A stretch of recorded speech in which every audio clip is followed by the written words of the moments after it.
background. I was going to say, make some comments about him getting restless, but I don't want to get Gruden, right? Uh, I mean, Ashley, I guarantee you, if we pulled up some of your old block emails, that we would be able to get you. Yeah, I guarantee we could find something on you. Yeah, be careful. Somebody probably has those somewhere. The funny thing is he rather than stick around and fight, for his job, he's just like, yeah, whatever. I got so much dang money. I'm just gonna go home and go fishing. See you guys. Or he'll end up on Barstool Sports. Who knows, man? Right? I mean, I don't know. I mean, honestly, I think he did the smart thing. I think just disappearing and resigning and keep your mouth shut. I mean, some of the stuff he said wasn't very bright. So it's like, absolutely. hey, you're gonna sit there and try to defend yourself. You got caught red-handed with your fingers in the cookie jar. Either you come up with a bunch of lame excuses for it, or you just disappear for a while. I mean, but like, what percentage of the of the sports, male over, 40 or, any age, hasn't, been like, some locker room type talk that's inappropriate. We've all said stupid things, but that's different than putting out an email and sending it to somebody, right? I mean, like, I don't know about you, Greg, but in my professional career, ever since I started doing this, I try to reread almost every single email that I've ever sent to make sure that I don't say anything that's like completely over the top, out of line. And I've made a few mistakes over the years, but I'll tell you, one guy, Mark Porter, gave me a really good piece of advice one time.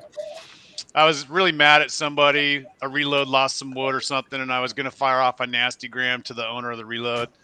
And I gave a copy of it to Porter. I said, "Hey, can I send this? I'm all mad." And he's like, "Oh God, no! Don't send this." And then he told me, he says, "Hey, if you want to send effective emails, reread it and take all the emotion out of it." Yeah. It's actually really good advice. Really good advice. The other thing is, you should never say or send anything when you're angry. Yeah. Right? And my general feeling is on those situations, aren't you better to pick up the phone? I mean, I've had this discussion with one of my daughters who she was having there was some situation, and, she was saying so-and-so, sent me a text, and then she sent this text. Then she said this text. I said, if you're going back and forth on text, right, you lose a lot of context that way. And, I find that people feel that they can say things in an email or in a text that they wouldn't say on the phone, and certainly wouldn't say to your face. If you want lumber claims to go sideways, try to settle them on a text or email. Oh, I think text is the worst possible way to convey emotion that we have in modern society. And I think it's a horrible way to communicate with people other than just names, places, and facts. So, like, I'll be there at 4 is a good text, right? Or what is the address of this place I'm supposed to be at? But trying to have an intellectual discussion with somebody via text, it doesn't work. You got to pick up the phone and call them, or you got to go sit down over a cup of coffee and have that conversation. All right, my producer is telling me to reel this conversation in. What? You were on a roll. Yeah, so my producer Nick is telling me to reel this in. Talking about so Nick's bored with this conversation because he's done it. Because he's done it. No, we don't want to. We want to bring this in. So anyway, we started a little late. Dustin Gelbert is going to join us. I'm sure I butchered that name. I will have him pronounce it when he comes in from Reese Fast Markets. He's an economist with Reese, and you've seen him featured in tons of publications over the last year, multiple ones. So real quick, I just want to talk. We had a great little show just chatting about stuff, taking out the political stuff beforehand. Crazy market, Greg. Let's go in real quick and talk about a few market things. So we've seen a big run up in futures over the last 2 to 3 weeks. Basis is out there, but you brought up a good point about basis, that little tidbit you learned, which I actually wrote down because it's pretty good. Tell us what you said on that one. So, I mean, lots of conversation and, confusion. How can futures be $150, $200 over the cash market. And, somebody brought up, we talk about it. The long-term historical average range during the year, annual range, is $130, was $130 prior to the last year. And we used to look at $30 of basis as being, hey, that's kind of that's a great number. $30 is 23%. This year we've had a $1,200 range. 23% is $276. That makes a lot. That puts it into perspective very, very well, right? I mean, that's one way. That's one way to look at it. I mean, another way to look at it is the average price was $350, and $30 is 8%. If we look at right now, the average price of lumber this year is probably closer to $800. So maybe $80 is a more reasonable number to think about for a normal basis. There you go. So kind of jumping onto that, I was just at the BCMC show, and before that, the same time frame, I was at the Framers Summit, where all these big framers are there and builders. And I will tell you a couple of highlights that I saw, and it kind of goes to what we talked about in this conversation, is oh my gosh, are there a lot of people that have never bought and stored lumber before, buying and storing lumber now? You know how we kind of talked about this 6 months ago, about this phantom inventory and all this? There's a lot more people doing it than I really thought. And I sat next to them and talked to them over the last week. And they're like, yeah, we never really bought lumber before, but we decided to internalize it. And we either bought a warehouse or we're using these things called reloads now. Have you heard of them? And we're putting lumber there. And I just tried to are these people related to the lumber business at all? Or are they just like a guy with some money that just wants to blow it? No. So I don't know if there's any of those people. These are people that were 2 or 3 touches away from lumber that have now decided, hey, I'm like the framers. Yeah, exactly. Yeah. And they're putting wood. So what I'm seeing, just my opinion, what I see, can only say what I see, is there's people putting wood on the ground for jobs that are sold and stuffing these reloads full of wood that traditionally didn't have the same people using them before. At the same time, some of the people that sell these same people are putting wood in the ground. Am I missing something here? Is that what No, you're exactly right. And what happened was last year, about this time, in the fourth quarter of 2020, several of the large distributors and wholesale outfits that sell those customers, the people that you're talking about, kind of backed out on them, said, hey, we're not going to honor these quotes in the first or second quarter. Force majeure, they use the force majeure, not knowing the true definition of that, basically I can't cover. Yeah, they backed out of some commitments, and they also told people, hey, we won't sell you on a fixed price unless we have it booked with a sawmill backing it up, right? Yeah. So because everybody was so nervous about the risk of higher prices, and so people made these determinations that would be the safest way to run their business for this year. Well, that put a whole bunch of these customers like out in the cold. Like, hey, how am I going to get my lumber? For 6 months, they sat around from January until June of last year. They sat around and watched the price of lumber go up to a record high price. Yep. And they're all trying to figure out, how am I going to get my lumber? And they finally figured out how to get their lumber was to just go figure out how to set up some of their own supplier relationships and buy it directly or buy it through another wholesale company. Yep. And that's what they've done. So they got a huge chance reprieve in June, July, and August and September of this year to now come in with their new purchasing power and flex their muscles, at much lower prices than what they were facing in the first 2 quarters of the year. And they've done that. So what we've done is sort of rejiggered the dominoes of how our lumber gets moved around this country. Yeah, for sure. I think it's a permanent change. I don't think it's going to be a temporary change. I think these people have figured out I can have a little bit more control over my own future going forward. And Matt, some of these framers I talk to buy there's some of them are framing 1 million square feet a year. Some of them are framing 10 million square feet a year. I mean, they're buying straight trucks of lumber every day. Like one guy I was talking to buys 6 trucks of 2x4 14s and like 10 trucks of 3/4 and 7/16 OSB every day. Before, he used to buy it through retail yards and everything, and they figured out, hey, we've got a lot of buying power here, and we're going as far to the tips as we can on this. And I think this is a great point, Matt. You brought it home. This is a permanent change that we're seeing, and it's going to affect the supply chain a little, and maybe affect 3 months down the road if there's going to be more of a pull, because we're building inventory right now. Greg, what do you think on that? Well, I think there's no question that the pipeline is building inventory. To Matt's point is, one of the things that tipped the market back in May was a substantial amount of business being delayed.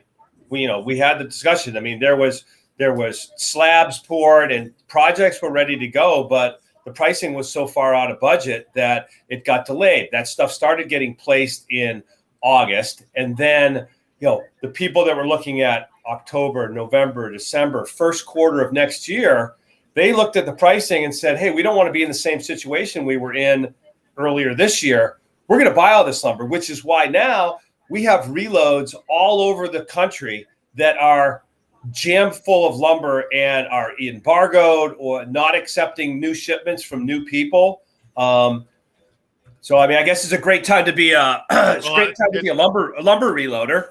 Yeah. It's part of the reason. It's not the whole reason. The other side of that is the massive transportation issues that we're having in this country that you and I were speaking about before the show.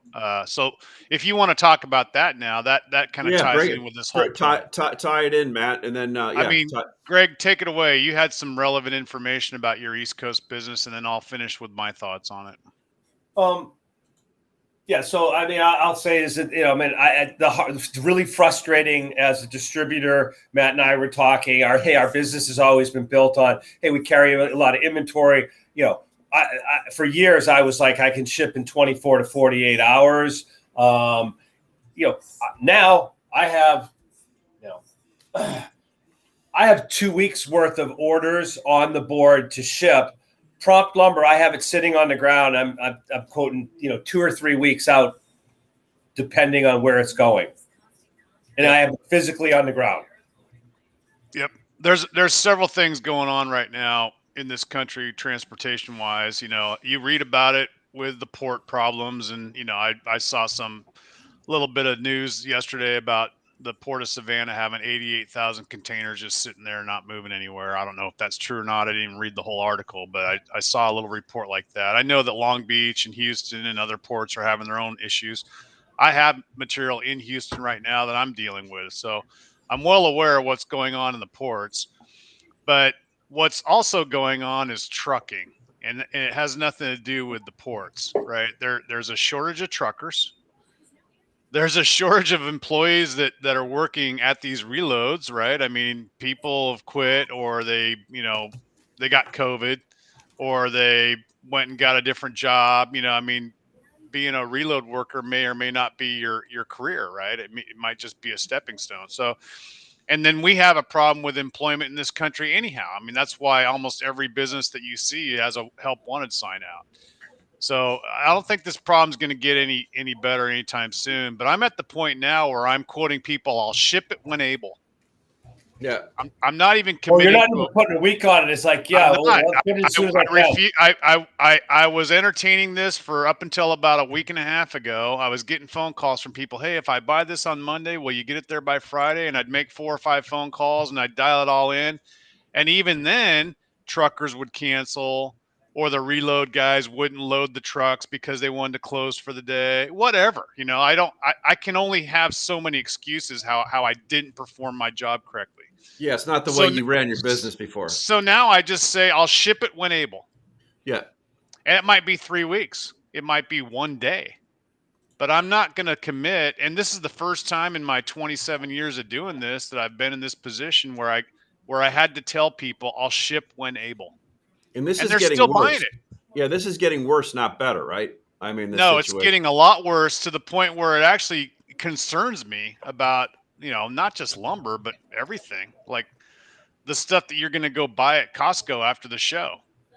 How's it going to move around if nobody's working, or nobody's, got the truck capacity to move freight? It's a problem. We have a problem. Well, let's Matt, yeah, you did a road trip. When you were out on that road trip, what were the roads like? Did you see many trucks on the road?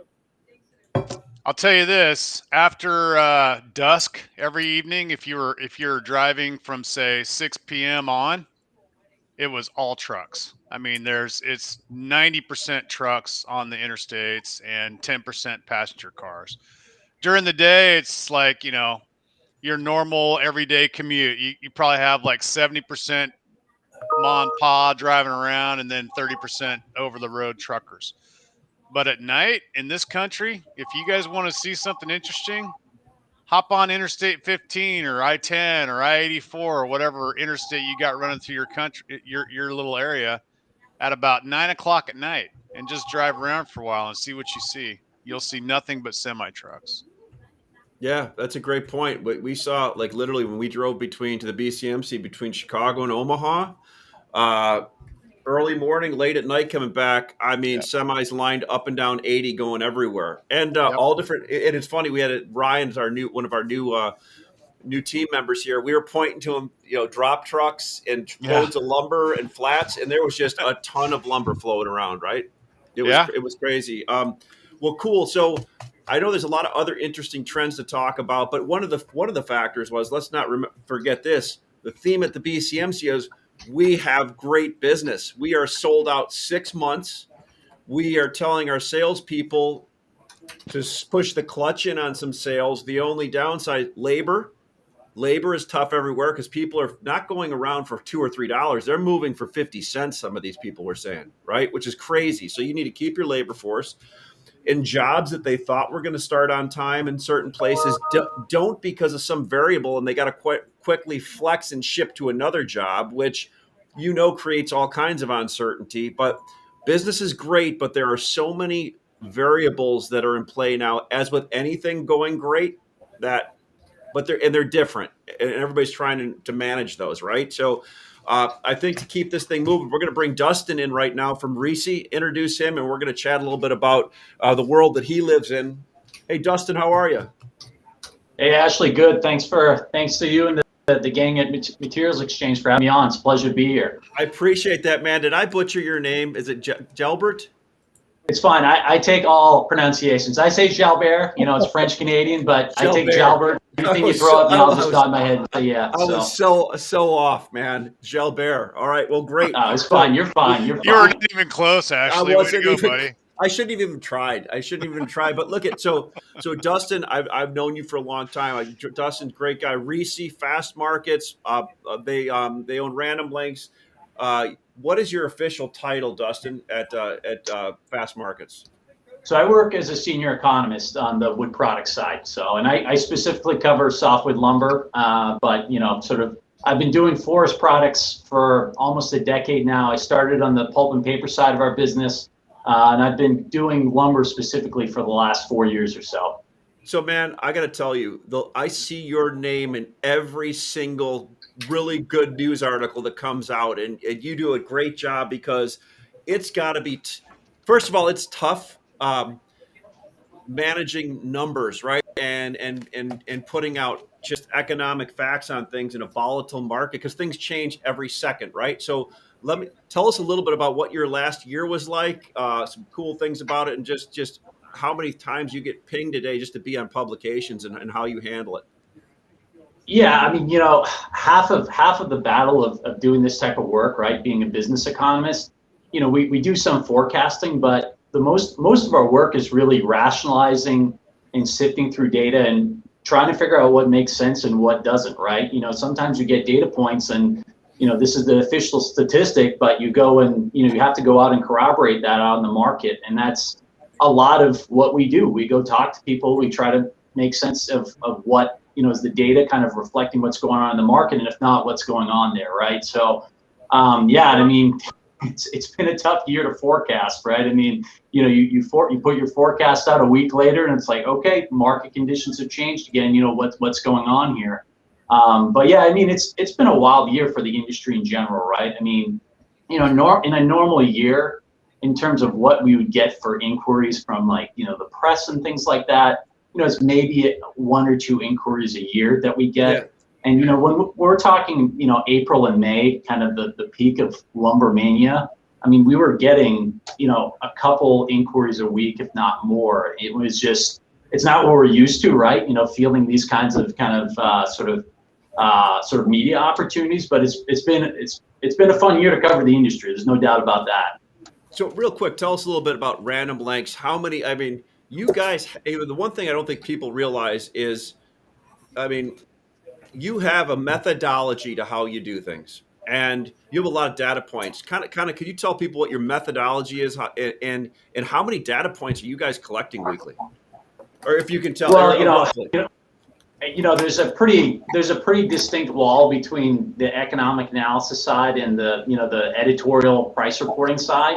But we have a team of half a dozen editors that go out and they poll the market, and they obviously go poll buyers and sellers, and obviously there's some prices that it's a much more liquid, much larger market, so they get a lot more. And then there's some that are smaller and that require maybe a little bit more judgment, but they're obviously they're pretty sort of open book about how they approach things. So they're always getting feedback from the market, and they're always open to sort of discussion if there's a disagreement out there about an assessment or anything like that. So it makes sense. You have a little wall between you. So what is your day like then, and what do you touch on a daily basis in your economic world you're living in forest products? Yeah, I mean, I'm obviously looking at all the daily releases, the major data points, housing starts, existing home sales. Kind of the big macro, sort of data points, mortgage rates, a lot of those things feed through our, demand model in particular. And then obviously the supply side is a lot of industry related data, the WWPA data that gets reported sort of weekly or monthly. I'm constantly looking at that. I mean, this year too, just given how fast the market has moved, we've kind of moved towards trying to find more high frequency measures.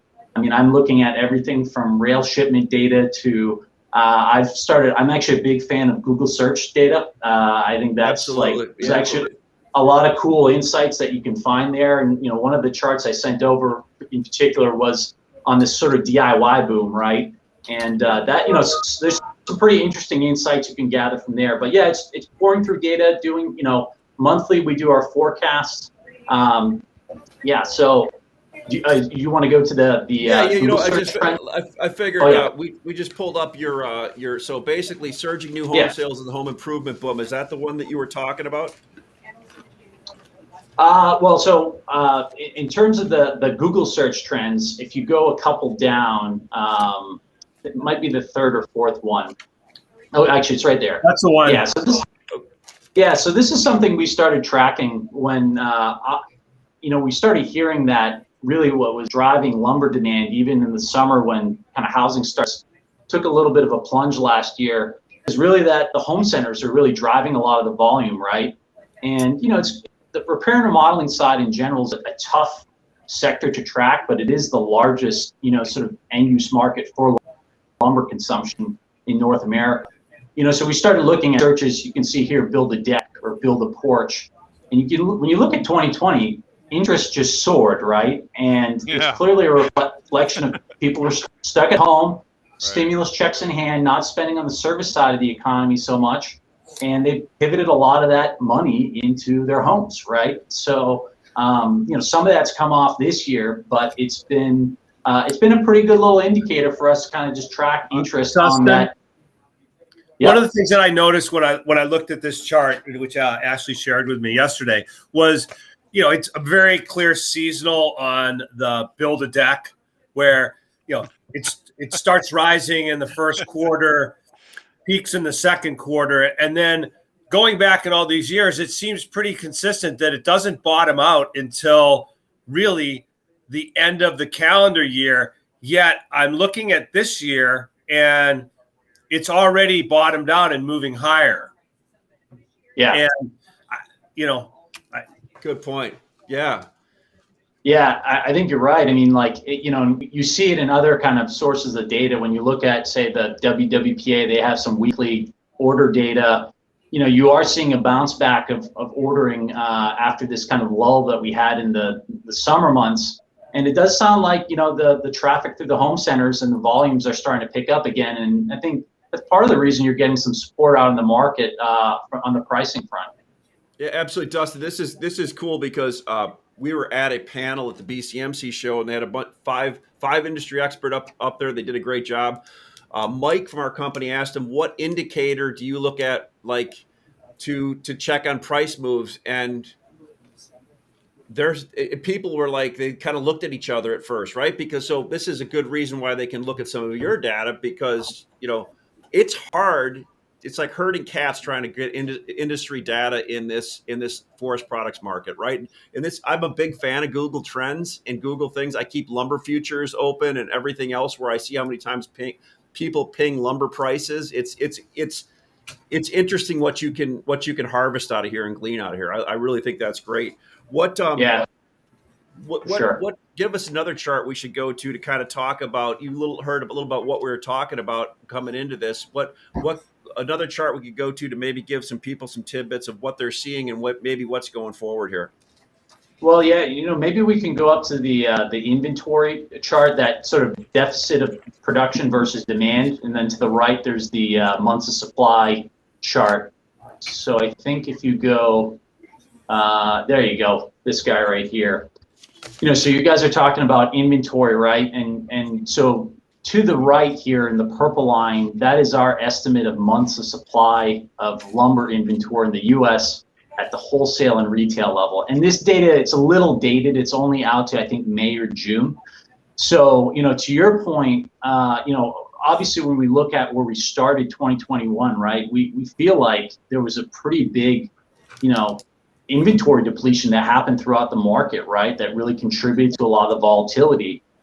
It does sound like now in recent months, though, there's been a slew of buying. You mentioned the reloads being full. It's a little harder to assess where the retail side is, but I do suspect, the market is starting to rebalance a bit here. But part of that too is demand has come off, right? So when you think about a metric like months of supply, there's the numerator, which is the inventory side, and the denominator, which is demand. And demand has clearly come off too. So it's a question of how much of that sort of bounce in sort of months of supply is a demand component versus how much is a big boost in the actual physical inventory volumes out of the market. But certainly that's contributed to volatility for sure this year on the pricing front. That's a great point. And before you heard us, and when you were in the back room, there's a lot of non-traditional people buying lumber now, like kind of phantom inventory. Which is something maybe that needs to be monitored, because a lot of that inventory sitting there is from framers that have never really bought inventory before, right? Which is interesting. But you said something. Demand is coming down. How do we? When you're sitting there and I'm looking at it, is that demand that is completions, or is there pent up demand? Because what we always see is we want to build 1.7 million houses, but we can only complete 1.3. Right, so demand is falling because of variables we can't control, or the unknowns. Is that maybe an explanation, or am I off there? Yeah, I mean, so it's when I think of demand, at least how we measure it, when you look at, say, the red bar on the chart to the left, that is our own Fast Markets estimate of actual finally consumed lumber. So it's not apparent demand from shipments or orders or anything like that. It's actually what we think. Like you said, completions is a good example on the new construction side. So that piece obviously right now is getting bogged down by, obviously field consumption is down because of all the supply chain issues you guys talked about, right? For builders, it's not so much on the wood product side, at least for sheathing and lumber, but getting windows, getting siding, getting LVL beams, all that stuff is, these kind of, complementary goods you need to finish a home are bogged down, and that's affecting, people are just not framing as quickly, everything's bogged down. The build time for a single family home is, gone from, instead of 6 to 7 months, is maybe 8-9 months. And from a field consumption standpoint, that bogs down demand, and I think there's similar reasons on the R&R side. Some of that too is, DIY is coming off, but even on your kind of pro side, for your professional contractors, there's a pretty deep pool of demand there. but they're dealing with supply chain issues too, and getting some of these projects completed for homeowners. So that is dampening field consumption. Here's a great point. I love hammering this home, and every time you say this to somebody, even when they've been in the industry for a long time, I think most people get it now, but repair and remodel is the single largest end user for softwood lumber. When you tell people that at first, they think, what? I thought new home construction was. It's not. Maybe you can speak to this a little bit. Yeah, it's a little counterintuitive. Obviously, new home construction is kind of the sexier market data, and it's a little bit more clear, right? There's a pretty defined data point out there: housing starts, housing completions, permits. So you take that, you take the square footage. It's pretty, I don't want to say easy, but you can kind of derive a pretty, good back of the napkin estimate of what lumber consumption is from that. But when you look at the whole market, there's a whole area of this repair and remodeling piece, both the professional contractor side and the DIY side, that are huge. And some of that is kind of a fallout too of the recession, right? You can see back in before 2010, repair and remodeling was a smaller share of total demand. And obviously as new construction came off, when the housing bubble popped, new construction's share dropped dramatically. But the repair and remodeling side kind of stuck with, particularly you think about the repair side, it's less discretionary. People are going to still sort of, hurricane damage repair, things like that. People are still going to be rebuilding. And that share has just continued to stay strong, even as new construction has recovered. And part of that too is just there's not enough inventory out in the market. So people are investing in their existing homes instead, putting additions on. They've got tons of home equity right now. So that continues to be a strong part of the market and will be outsized for a long time, I think. Dustin, isn't one of the big factors that drives that is the average age of the housing stock? Obviously you look at 15 years, you went from 38 and 34 to 45 and 27. That's basically 50, almost 15 years of underbuilding what we've needed for housing. The average age of the stock has grown and leads to more need. You have, the value of homes is so much higher now. It used to be you buy a house for $100,000. Houses were almost like Gillette razors. You could just swap one for another and it was not that big of a deal. Now it's like, you're talking, what's the average home price in the Chicago area? 700, 600, something like that. It's got to be a big number. No, Chicagoland has not participated in the real estate boom of the rest of the country, Matt. Let's say Portland. Portland's like for real estate for the last 20 years. Ask Ashley and I. Yeah. Come on. Except Greg, what's yours? About 4 to 5 million now? Only if I built it in Matt's neighborhood. And Matt, you and Dustin have not switched out a Gillette razor in quite a while. No, but homes used to be so much more, so much less of a major financial decision compared to what they are now, right? So the other thing I think they've always been the biggest financial decision that anybody ever makes. I think you're addressing, Matt, maybe that's more talking about affordability, which continues. And I don't know if Dustin has a chart on affordability that he wants to share, but that's one thing that's continued to fall.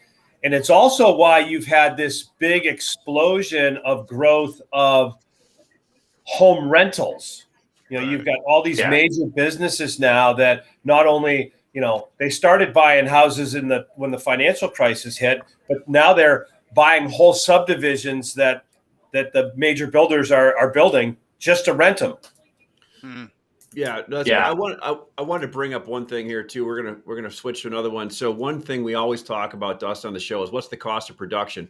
Well, interesting thing, I saw an article yesterday that finally log costs are going up in the South for once, right? So the log costs for a long time. Yeah, there was an article on how log costs are actually going up, right? But we always have this debate conversation on what is the actual price in BC and in the cost. And this is a kind of a cool chart if you can kind of speak to that.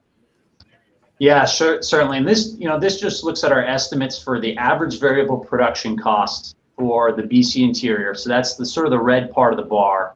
And then, this is assumed for production shipped to the US. So, we tack on what our estimate of the duty impact is. And, that is a cost to the producers, right? So you can get an implied sort of break even, right? And you look here and, break evens, over the last year or two before, what we're looking at, say, Q3, Q4, have kind of been in that 300 to say 450, maybe even close to 500 per thousand range. But really, when you look at what's going on with log costs in British Columbia, I think now we're at over 1,000 Canadian per cube, which is basically tripled, or that's what it is for Q4, tripled since Q1. And you tack on, you've got the duties going to be probably increasing from 9%, combined to 18% by the end of Q4, based on the sort of the Department of Commerce's sort of preliminary determination. That's going to be a huge sort of increase in that translates to a huge increase in production costs for BC. And, we know that, Western SPF 2x4s are, just shy of, I think, 600 per thousand right now, or somewhere around there. So, there's still a lot of mills that are basically just breaking even right now out of the market. And the situation's going to, be even tougher by the end of the year with assuming the duties go through, and the log costs are definitely going up. They've already been sort of set by the province based on that, market pricing system they have. So can we make a comment about like the insanity of, given the current environment, like increasing the duty on Canadian lumber? Can we just talk about it? Yeah. I mean, I'm going to tread lightly here. Insanity. Well, no, I'm going to tread lightly here, but I mean, certainly in an environment like you said, where you've got inflation is surging, material costs are up. Transitory, come on, transitory inflation. Yeah, it's not the big I inflation. It's just transitory. The Fed is probably going to kind of take that term, crumple it up and throw it out of its vocabulary. I don't think it resonates well with the public. So, but. I mean, at what point, and I guess until it happens,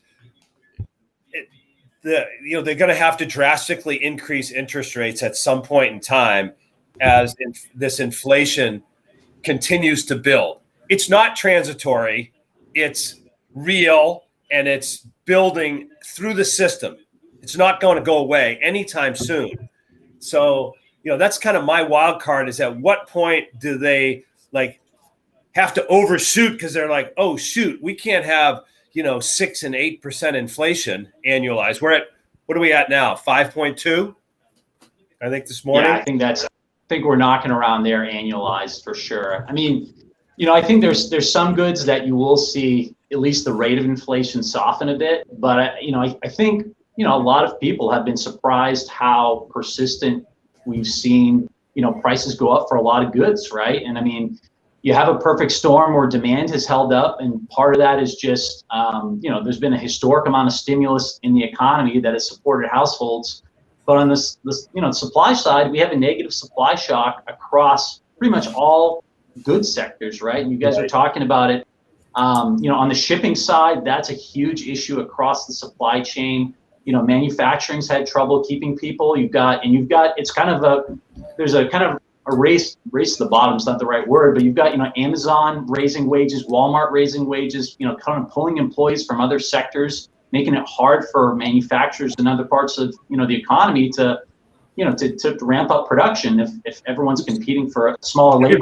We're getting into that cycle, that inflationary cycle, because it's leapfrog, right? And I mean, I don't know if you know the exact amount of, the $6 trillion of stimulus that we've had in the last 18 months. How much of that still is yet to be spent? Last thing I heard, it's almost a third of it still hasn't even been spent. There's hundreds of millions and billions of dollars that is just sitting, waiting to continue to go out into the system. I mean, that. So the number we're talking about adding another 6 or 8 or 10 trillion to that. Right. I've always felt like the lumber business. I've told my friends and family over the years that whatever's going on in lumber's a primary indicator of economic conditions in this country. It happens first in lumber, and then it happens in the wider economy. You see that with recessions, but you're also now seeing it in the flip side. We had a massive inflation spike in lumber, a year ago, right? A year and a half ago. And so now the rest of the economy is starting to go through this same thing that we've already seen. Have you, in your whole life, did you expect lumber to get to 17, 1800, something like that? Like we saw, we actually just went through that whole period of time. So don't tell me that it's not possible to happen in the rest of the economy, because I know it is, right? I mean, you're seeing it in used cars now, just finding parts for cars, new cars. I mean, just everything that you want to buy is going to cost you more. And then the more people sense that there's shortages of product, the more they're going to front run, and they're going to go load up their pantries, and they're going to go spend the money now instead of waiting until later. And then you want to add to that by giving stimulus money to the rest of the world to go spend even more money. I mean, we got to just, let's put a stop to this for a second, and everybody take a deep breath. Is kind of how I feel. Matt, one of my reloads was talking about, forklifts. And, he said, oh, yeah, the average age of our forklifts is, 6 years old. I go, yeah, that's like right about the time where you need to replace it. He goes, yeah, but we went to order more, and they said it's 12 months to get a new forklift. Yep. Yeah, that's crazy. Well, if anybody has any questions for Dustin, let him know. Otherwise, I know all your Matt, Greg, and Dustin, your time is valuable with Dustin. It was great having you on the program today, and we'd like to have you come back and do this again, because I think it's a completely different perspective. But how would you wrap it up with what maybe you see going forward, and maybe some unknowns are out there, or something that you can leave everybody with a little bit to come back with? Yeah, I mean, I just think in general, one of you guys mentioned this earlier, that I think a lot of end users and buyers out there, lived in a sort of a paradigm where they assumed lumber and wood products is just a cheap and abundant, commodity, and that, didn't have to kind of worry about it. And the number of end users I've started to hear from, asking about it, purchasing managers, even outside of home construction, think about pallets, things like that, crating. I think there's just a different mindset now, and to the point you guys made, I think people are going out and trying to secure their own lumber now, and figuring out their own supply chain solutions instead of depending on, those traditional channels, and that is creating volatility in the market. So, I think, there's going to be more volatility going forward on the pricing front. All this channel shifting is going to make it challenging. We have the supply side issues we talked about, especially in BC. I don't think we're going back to 1,500 per thousand board feet, but I think we're going to see a much wider range of pricing going forward. I appreciate that, Dustin. Matt, Greg, as always, great program. I get a lot of great feedback on this, but from all of you guys, and I got to send Dustin a Materials Exchange mug too. Cheers. Greg's got the Starbucks mug rocking. Dustin, it's great having you. Thanks so much, and I love I'm a chart guy, so anytime you have any charts, send them my way. I love them. Sounds good. Thanks for having me on. It was a pleasure to talk to you guys. So great show. Appreciate it, guys. Stay on, or come on tomorrow at Thursday. We've got lunch with Lumberman at 12 o'clock, and then our Friday Smart Market we also have on Friday. So good talking, everybody. We'll see you soon. Thanks.